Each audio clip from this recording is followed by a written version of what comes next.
I want it to be a reflection of my personality, you know? Yep. And me too. I honestly, I have trouble. This is gonna sound kind of awful, but the fashion world is fake. Like social media is so fake. All of that's so fake, and all I can be is kind of like me and real and like like nice, and like I feel like like nice guys finish last, and that's not people. That's not what people want to see. They don't. They want me to drive a Ferrari, and they want me to have bags of money, and on my yachts with my duffel bags and whatever. But I'm not that guy. Like I'm just a normal guy making things who like is passionate about it and who believes in basically equality and perfection. Good morning, good evening, and good night. Welcome to your cold open. Ooh, yeah. I don't know why I did that. We don't have a wrestler on tonight. I'm not dressed like Macho Man. He's dead. Ooh. Probably should cut this. For time, not for comedy. Coming to you from his studio apartment in Toronto, it's the Backyard Variety Tour, featuring your host, Ian Pozz. Okay. Well, because we're not done talking about this. No. I don't care if I'm on there. This conversation's not over. We're talking about this after the show. I don't care if I'm on the air. I don't care. Okay, everybody. I'm sorry for the little delay there. Just experiencing some technical difficulties. A little bit of drama happening behind the scenes. But nothing to worry about. Nothing to worry about. We got a great show for you this evening. Great show. Great lineup for you tonight. I can hear you talking behind the scenes there. Can you stop, please? It's distracting. Sorry, folks. Just going through some contract negotiations. I really wish it didn't have to happen on air like this. It's extremely unprofessional. Sorry about that. It seems that the powers to be think they can replace me. It seems that the show thinks that they can replace the host. And also the ratings board. The ratings board is coming against us now, so now we have to preface every episode with a warning label because apparently my show is too hot for TV. So that's a compliment, and I don't know what the other word is. What's that? Criticism. Okay, maybe we should take a little break. Take it easy on the drinking. Fuck. God. Goddamn mess. Get it together. Get it the fuck together. Hang on, let me get a pen here so I can seem smarter. Who is Chief Wiggum? It is hot tonight. Woo. Now I know why the ratings board is all over us. So at least somebody's watching. And as always, I love you, Yardies. I love you. You know what? This isn't going well. Let's take a little break. What's that? No, yeah, go ahead, say it. Oh, well, what news is the big surprise? You got news while we're on the air. Yeah, okay, go ahead.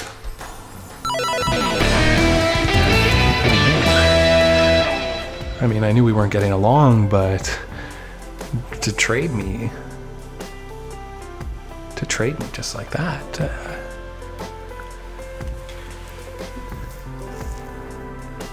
Oh, yeah, sorry. And we're back. So, I'm stunned. I'm speechless. Folks, I just got word, actually, that I've been traded. So, where? And who replaces me? Corky. He is pretty good. I wasn't expecting that, I promised Bess I wouldn't do this. I'm a professional, and like all professionals, I'm gonna finish the damn show. That's right. Let me hear it.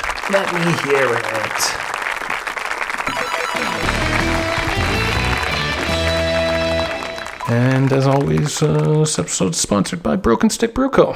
Friends at Broken Stick. Gonna re-up my supply, get back to drinking some of the beer, because I'm gonna be running out of all my scotch and whiskey drinks soon before I fall over on the ground.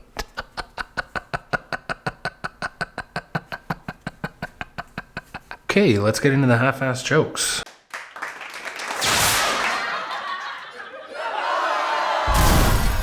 Okay, home entertainment lineage. So first we started out with a Radio Shack, and then we were too good for the Shack, so we wanted to go straight to the Source.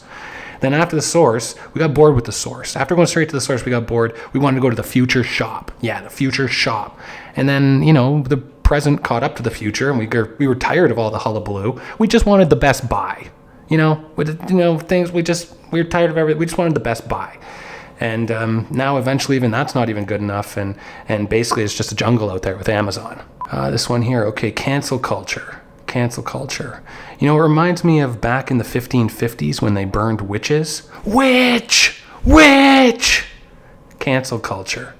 And we may burn some witches, but how many won't be?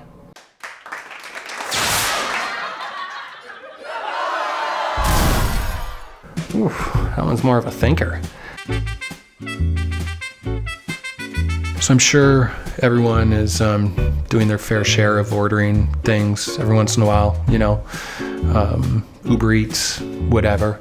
And I saw an article on Blog.to about this really good sandwich shop. And it's called Grandma Loves You. And I gotta say, this sandwich shop, I gotta give a plug to it, and this place was dynamite. One of the best sandwiches I ever had. So if you're in Toronto and you want a delicious sandwich and you're in the city, order from Grandma Loves You. I had I had the chef sandwich, whatever. It was delicious. It was grilled chicken strips, avocado, and it was huge. So highly recommended. Grandma Loves You. It won't disappoint. Okay, what else? I saw the movie The Rental recently. Kind of a totally unrelated, still dealing with horror movies a little bit, more of the supernatural, paranormal, I guess. But what's the deal, so aside from The Rental, what's the deal with the parents in these movies? They're so oblivious, they don't know their kid's fucked up. It's like, are you okay, son? Yes, father. Fine. All right, just checking. And as always, thanks to our man Russell. Russell behind the scenes. Thanks to Russell for everything that he does and helps keep us going. So thanks to Russell behind the scenes. Designer Matt Boston from Varsity Brown's going to be here. So make sure you stick around for that. And later on in the show, Sum 41. Sum 41's going to be here. So stick around after the conversation with Matt Boston to see Sum 41. But you've been taking some time off lately. I have. Is it something we can talk about? Anything's open, it's all on the table right here. So basically been taking time off. Part of it is because I have a child, and part of it is because of COVID, and part of me feels bad about selling luxury items during a pandemic, and I don't know, part of me is a bit tired of it, but at the same time I'm just kind of sitting in neutral, per se. I wanted to start in 2008. I was in university, and that's when I was like, I'm going to learn how to sew. I want to make leather goods specifically. I'm going to create a brand. I'm going to call it Varsity Brown. And I finished school, and I was kind of sewing, and then I moved to Toronto, and then I was kind of sewing in my basement. And it probably took 4 or 5 years just for me to start a business, from an idea to having somewhat of a skill to, a direction to where I was going to take it. And what is the business? Well, in the past, it's been, I had a storefront that was near Trinity Bellwoods in Toronto. And it was in a building that I was actually managing for the owner. So we kind of did a little switcheroo deal, and I would work for him, and he kind of gave me the space. in exchange, which is honestly kind of unheard of, I guess. And I was selling clothing at the time from one of my friends who owned a like a sales company for different brands, and I was selling their product to fill my store while I was kind of working on my own skills and collection and diversifying the products that I was going to offer. So since you pretty much started Varsity Brown, have you ever worked for anybody else since? In the beginning, I would do odd jobs and stuff, and I would do odd jobs and stuff to fill slow times or whatnot. But I haven't worked for anyone in, I want to say, like 7 years. Oh, it was about not working for other people. Why is that important to you? So the craziest thing is I don't wish entrepreneurship upon anyone. It's scary. It's, you're your own liability at the end of the day. But when I graduated school, I thought that being a designer was to have the capability of actually making things from start to finish, from concept to like finished product. So that's where I started. I started sewing and designing, and I used to call it sitting down to fuck up, because for the longest time you would just sit down and then you'd be pulling out 500 stitches because you did something wrong. But no one was going to hire me. That's why I was working for myself. No one's going to hire you for what? To be a stitcher or sewing person? What's a sewing person called? Just a sewing person or something else? Wow. It's honestly a seamstress, a tailor. Seamstress, that's the word I was looking for. Tailor, yeah. A maker, they kind of call it, or like a crafter, because leather can go in the craft route or the fashion route. It's pretty difficult. And to be honest, when I started my business, like it went from me wanting to design things and sell them to the world to me making things for people and bringing their ideas to life. So you kind of go from a company where you want to make and sell things to a service provider, and you're just fulfilling orders or whatnot. And was that not fulfilling though? Not really, no. Unfortunately, especially in my last store. My last store was on Queen East in Leslieville. And I can't tell you, my list of repairs on other people's goods was so long. And it's great because when you can take something apart and you can put it back together, you understand how it was put together. You understand the pieces, the functions, all that kind of stuff. And that makes you a better designer. But I wasn't there to fix things. I wasn't there to repair other brands and kind of do that. But I had to say yes because I had bills to pay. And when you're put in that position, you become a yes man. And I think that was kind of one of the biggest mistakes I made, was I got all this overhead, and then instead of working for myself, I was just working for my clients. And even though that kind of seems like a dream come true, as a designer, it's actually like the opposite. And I found myself thinking, why did I try to do, like, I'm here because I'm supposed to be doing what I want to do, and then now I'm here and I'm still not even doing what I want to do because whether I got bills to pay or whatnot, How do you get back to working for yourself and not other people? In my mind, I believe that if I want to be happy doing what I'm doing, I literally just have to make whatever I want and put it up for sale. But there's honestly so much more than having the ability to create a product. Even at whatever, like whether it's a belt or it's like a wallet or something really simple, or if you want to go into really complicated things where with backpacks or whatever, you know, it can be 120 pieces that you got to put together, that you had to cut individually, and there's an order of operations to assemble it. But then, so say for instance it takes 40 hours. So then how much is that bag really worth in the marketplace? And how do you position yourself as a brand or as an entity? And are you going to be able to sell it? And a lot of, with social media is the worst, because there's, I'm going to call them trendsters, or you want to call them influencers.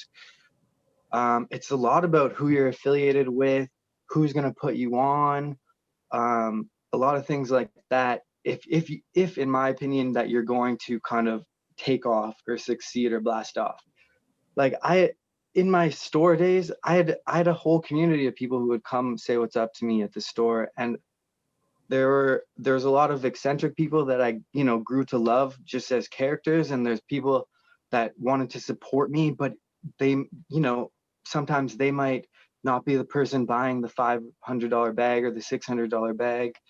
And then and I enjoyed all of that, but in my opinion, there's so many levels of, or there's so many barriers to entry, basically.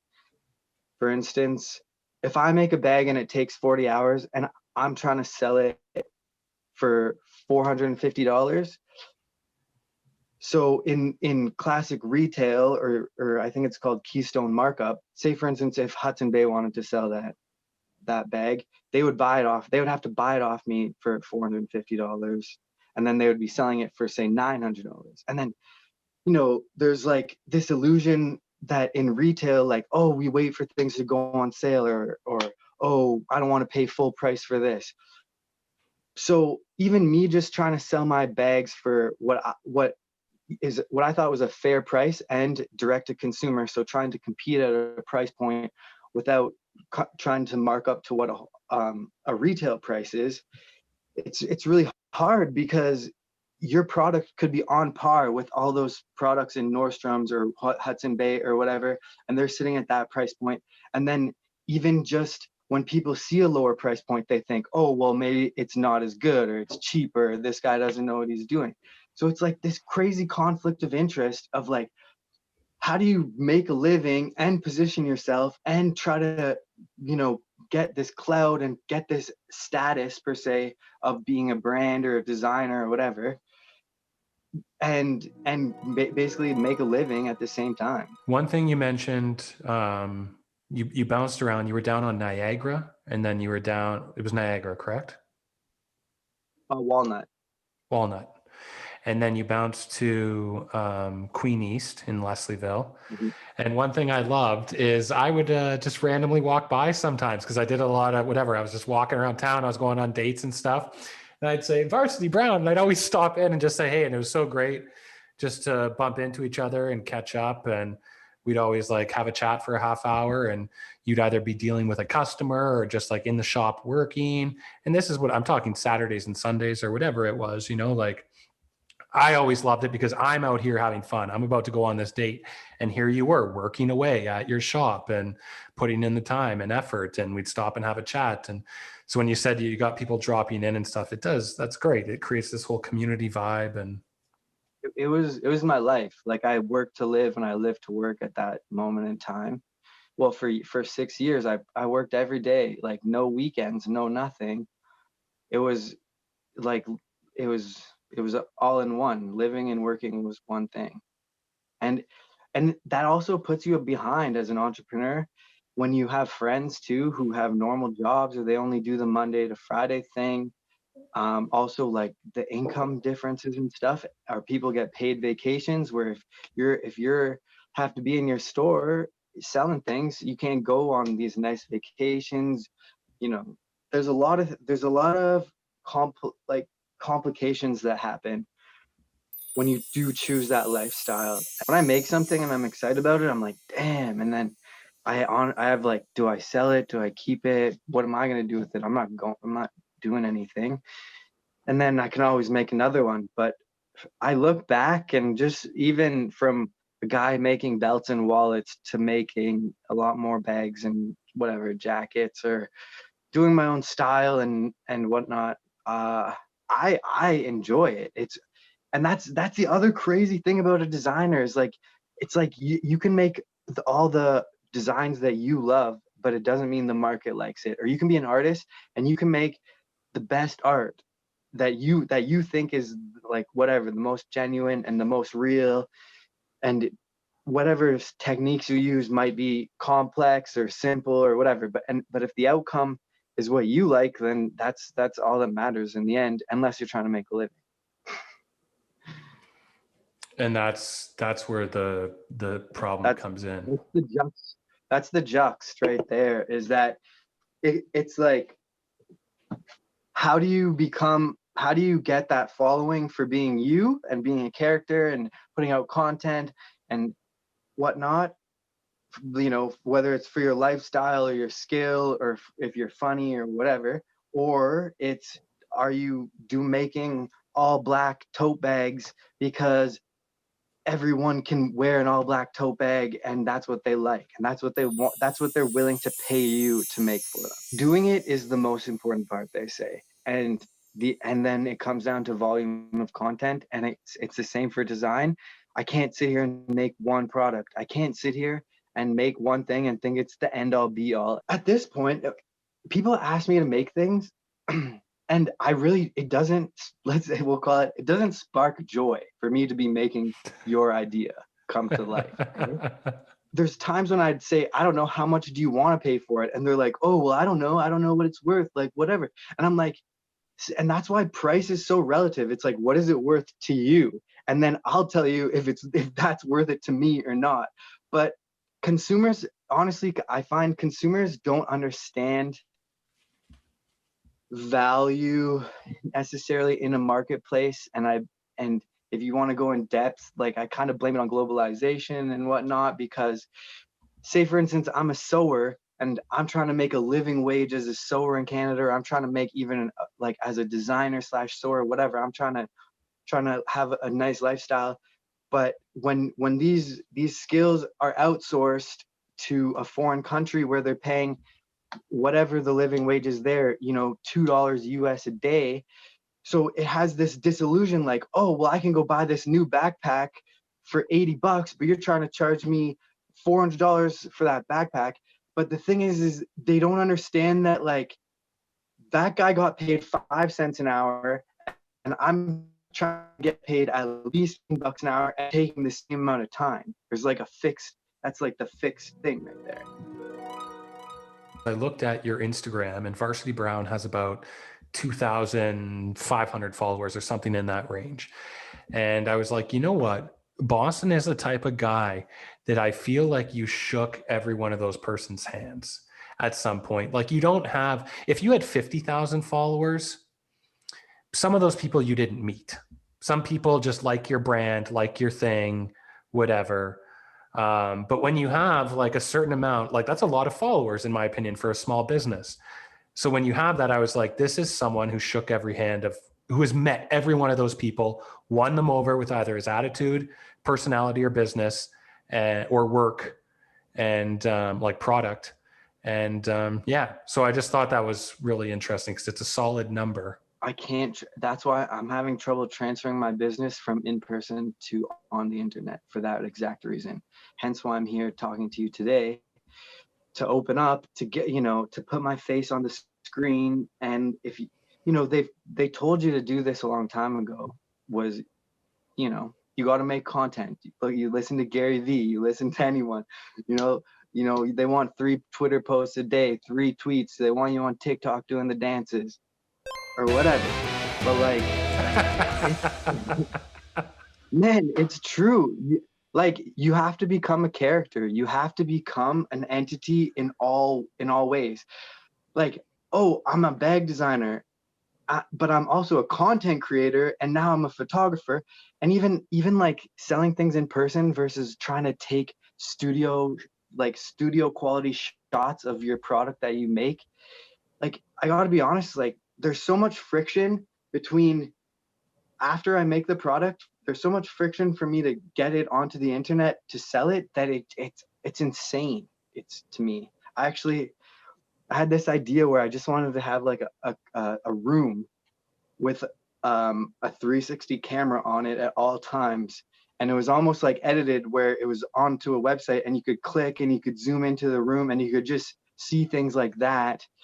And then see if you they working or developing or something like that. like if you working, there would be a call button. And if the call button, they would press call and I would answer it and they would say like, yo, I want to look at a closer look at that bag. And then I would have like a little box with a camera in it with a white backdrop, and I could spin the bag, tell them about it, you know, create that connection with the people, talk to them about it. I could answer questions on, you know, in real time and give kind of value to the shopping experience, because we all know that internet shopping is stagnant. It's like it's static.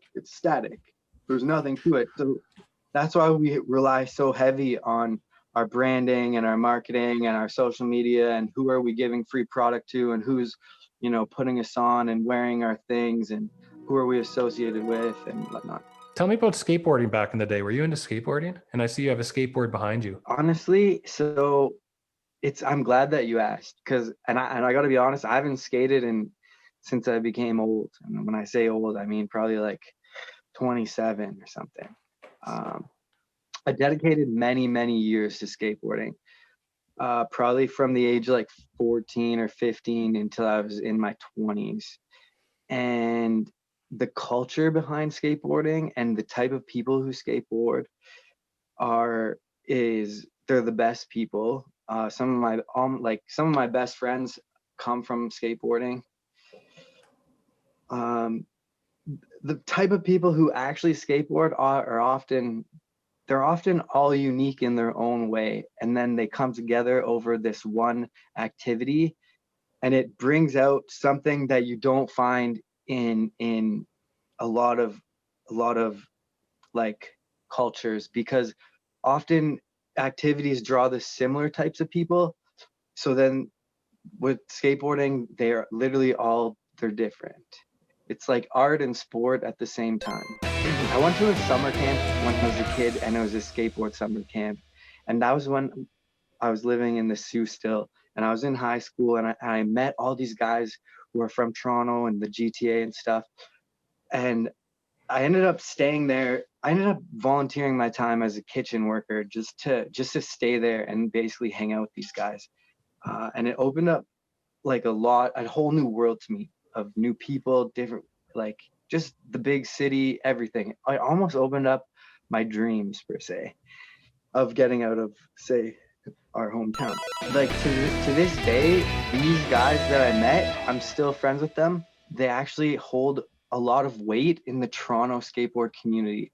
And I've sponsored contests with Varsity Brown. Like I'm doing advertisements in my friend's magazine, Wordzine, where he's like independently publishing a skateboard magazine.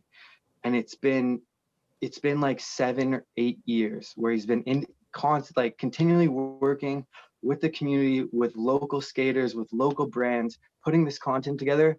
And it's only for us. And it's honestly magical in the sense that the skateboard community, I kind of like, I feel like I'm going down in Toronto history in the skateboard community, just to be able to be part of it in that way. And it's just a homie who makes a magazine. There's like no profit out of it. He puts his own money into it. And yeah, very grassroots. That's what I like. Okay, we're going to hop into a little segment here called TNT.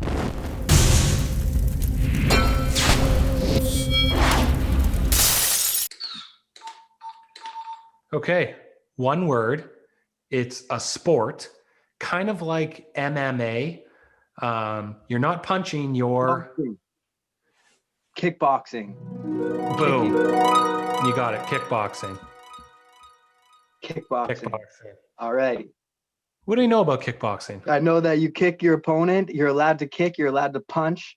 And I I don't even know if it's in an octagon or if it's in a boxing ring. I know they wear those cool shorts and like silk shorts, and they get beat up, and you get cartilage ears. This one is I can definitely describe it, but I've never used it in a sentence. But it's 2 words, and animals have them. They extend from the animal's butt, and it wags. A tail. And then this thing this thing is a part of weather, and it goes like this.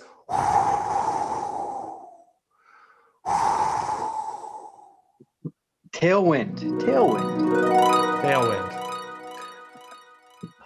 I've never used it. Is that when something catches you from behind? It's like it's almost like sailing. Use the tailwind, and it pushes you. All right, is that when something passes you really fast and it might joust you to the side and you catch the tailwind of a fast moving object going by you? Yeah, that could be it too. That could be it. Tail? I never knew the wind had a tail, and I never knew the tail had a wind. Or is tailwind just when an animal flaps its tail like, and then it's tailwind? It could just be as simple as that. It's just tailwind. Very simple. That's interesting. Or do planes use tailwind on the back rudders to control if it's going up or down? I believe that's another good point. On the Could be. Okay, that's great. Lots in there. Lots of interesting stuff in there. Okay, this one's funny. 1 word. It's we would use it technically all the time, but it's not all the time, but it's a joke way of saying buddy. But it's another word for house. A joke way of saying buddy. Buddy, friend, pal, on the street. Oh yeah, that guy's my. That girl's my. That guy's my. And it's like it's kind of like house, but imagine if the word house was giving you a nice warm hug. It's another word for house. A house. It's an English word. A house is your home. Yeah. So who's a friend that you see on the street? What's up? Your homie. Your homie. Of course it's your homie. Your house is your homie. For sure. I got mad homies out there.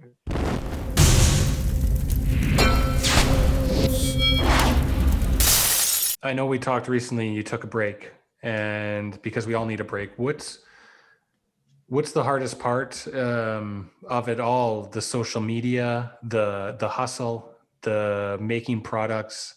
Is it everything, or what was the biggest thing you needed a break from? Honestly, I needed a break from it all. I needed a break from social media 100%. Like branding and marketing is a whole different beat. You know, when you wear all these hats as an entrepreneur, like it's hard to be a professional at everything. It's hard to be the best at everything, especially when you guys have high expectations for yourself, or you see other people in that realm of work and you want to either be like them or aspire to be like them or whatever. And the other thing about being an entrepreneur is it's so lonely. Like there's fashion brands that have teams of people that succeed, but as a sole proprietor, as just one guy trying to make things, do the branding, do the marketing, do customer service, like do the accounting, all of those things, it's just overwhelming. Like I'll tell you a story. And it's a crazy story, but a large tech company was doing something, and I knew some people who worked there, and then they have this conference and they were supporting all these local businesses, so they purchased a whole bunch of stuff for me. And then they brought me into the studio and they wanted me to talk to me about business and whatever, right, on film. But the problem is that they wanted to talk to it from a marketing perspective, and I wanted to talk to it from my own perspective. So then when all the content that they filmed of me speaking, I didn't say anything that they really wanted me to say. If you could be sponsored by a brand, who would you be sponsored by? Is this anything like food or like clothing or what? Anything? Cars? Anything you want. It's just to give people a gateway into something in your life. I'll try to get sponsored by Tesla right now. You know, it would just be nice to have. You know, I would definitely want the Cybertruck, and I would definitely want the ATV that comes along with it. I'd probably want to shake Elon's hand and just chat with him for a little bit, maybe meet Grimes. I do not know.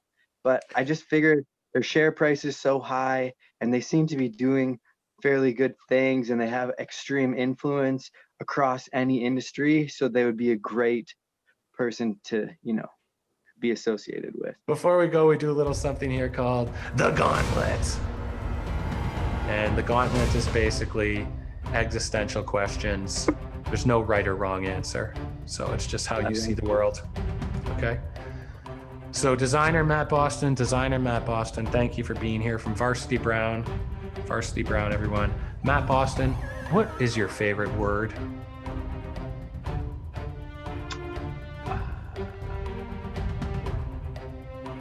My favorite word? What is my favorite word? Intuition. That's my favorite word. It's a fun one to say. And it's an interesting outcome. You're either into it or you're out of it. That text came in at perfect timing. It was like your Yeah, totally about that. Okay. Favorite, this is, I don't know, maybe this is going to be a tough one for you. Favorite piece of clothing? Ooh. Honestly, so I love denim. I love jeans. One of my friends, I'll plug him, Ben Villapiana out of Toronto. He's the best denim maker probably in North America. So I have 3 pairs of jeans by him. And I have a jacket from him out of moleskin. And those are probably my favorite articles of clothing.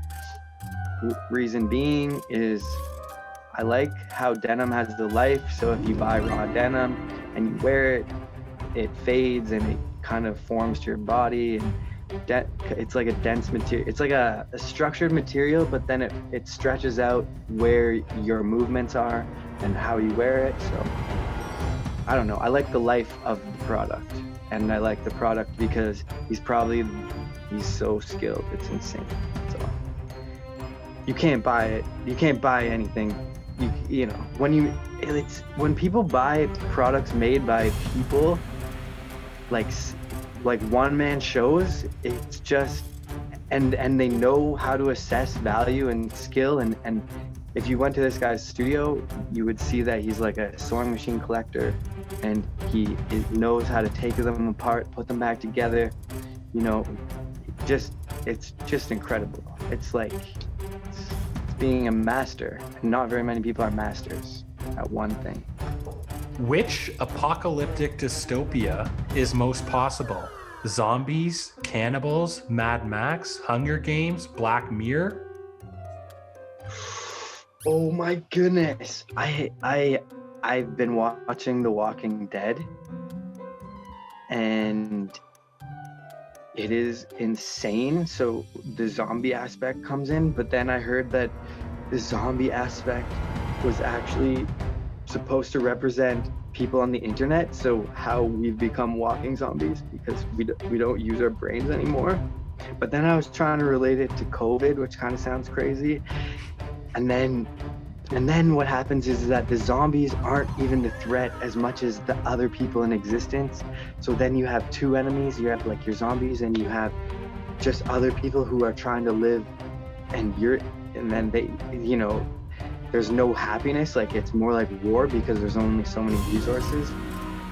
but the Black Mirror thing holds a lot of those points true. So I would say if you could take The Walking Dead and the Black Mirror and put it together, then that is probably something close to a pandemic-y, diseased, technological thing, like apocalypse.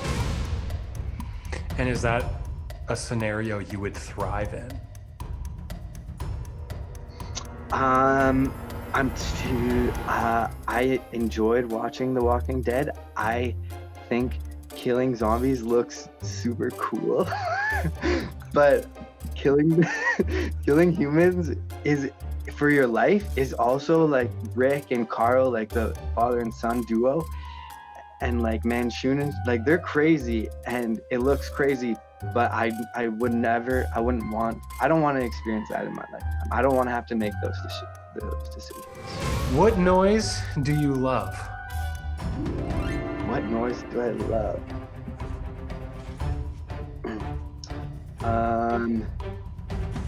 What do I love?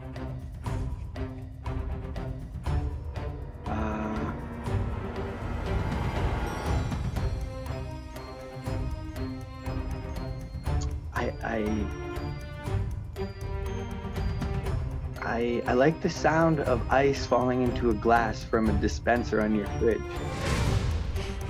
I always think it's funny if you're ever at a dinner party or whatever and you ask the person beside you to make the sound of their favorite engine. Chugga chugga chugga chugga chugga chugga chugga chugga chugga chugga chugga chugga. There's so much, it could be alarm, it could be like it could be right. It's interpretation. It's an interpretation, and I always just think people's interpretations of whatever engine comes to their mind sounds like. If you ask a snowmobiler, it might be like or dirt biker, or then like whatever. I don't know. Fire truck. Whee!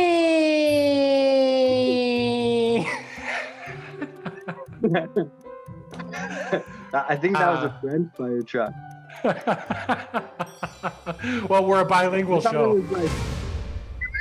I thought it was wee.